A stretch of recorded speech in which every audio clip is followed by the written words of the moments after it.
తెలంగాణ రాష్ట్రంలో 42% రిజర్వేషన్లు అమలైతే 31 జిల్లా పరిషత్తులకి 13 జిల్లా పరిషత్తులు బీసీలకు వచ్చే పరిస్థితి కనపడతా ఉంది.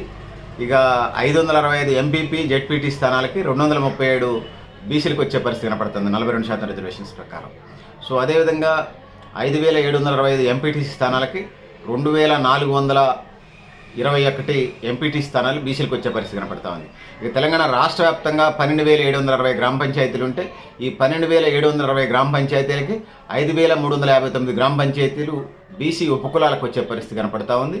సో ఇది 42% రిజర్వేషన్స్ అమలు చేయాలని చెప్పేసి డిమాండ్ చేస్తూ ఉంది పరిస్థితి.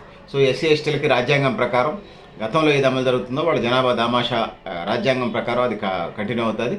భారత రాజ్యాంగంలో ఉన్నది కాబట్టి దాని ప్రాబ్లం లేదు.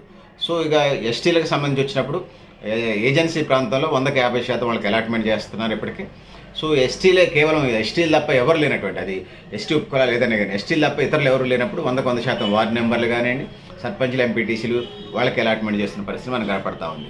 సో ఇక చూసుకున్నప్పుడు ఈ రిజర్వేషన్లు ఎవరు ఫైనల్ చేస్తారనే దానికి వచ్చినప్పుడు పంచాయతీరాజ్ అండ్ ఆర్డీ డైరెక్టర్లు ఫైనల్ చేస్తారు. అదేవిధంగా జెడ్పీటీసీ ఎంపీపీలు రిజర్వేషన్లు కలెక్టర్లు ఫైనల్ చేస్తారు.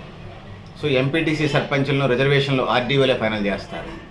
దాని తర్వాత వార్డు రిజర్వేషన్లు ఎంపీడీఓ మండల లెవెల్లో జరుగుతుంది.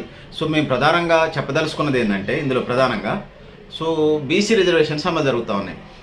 ఇది విద్యా ఉద్యోగాల్లో BCA, BCB, BCC, BCD, BCE అని.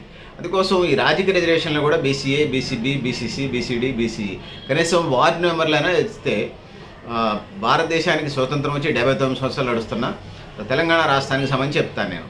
స్వాతంత్రం వచ్చి 79 సంవత్సరాలైనా 500 ఓట్లున్న 500 జనాభాకి ఒక 500 ఓటర్స్కి సంబంధించి ఒక గ్రామ పంచాయతీ చేశారు. సో గ్రామ పంచాయతీ ఎంత, గ్రామ పంచాయతీ బిసాది ఎంత, 500 ఓట్లకు సంబంధించి చేస్తే 10 వార్డులు ఉంటాయి. 10, 50, 500 అంటే 50 అంటే 26 ఓట్లు ఎవరు వస్తే వాళ్ళు గెలుస్తారు. సో 26 ఓట్లు వచ్చే వార్డు నెంబర్ కూడా కానటువంటి బీసీ ఉపకులాలు తెలంగాణ రాష్ట్రంలో 80 ఉన్నాయి.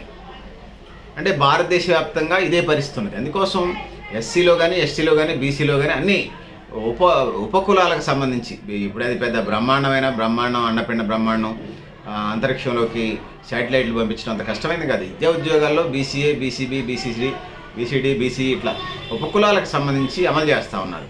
సో కనీసం ముందు వార్డు మెంబర్లోనైనా అది ప్రాక్టికల్గా అమలు చేసి రాజ్యాధికారానికి దూరంగా ఉన్నటువంటి ఉపకులాలని అక్కడ పెట్టే ప్రయత్నం చేయాలి. 26 ఓట్లు అంటే ఒక కులానికి ఉంటాయి కొన్ని ప్రాంతాల్లో.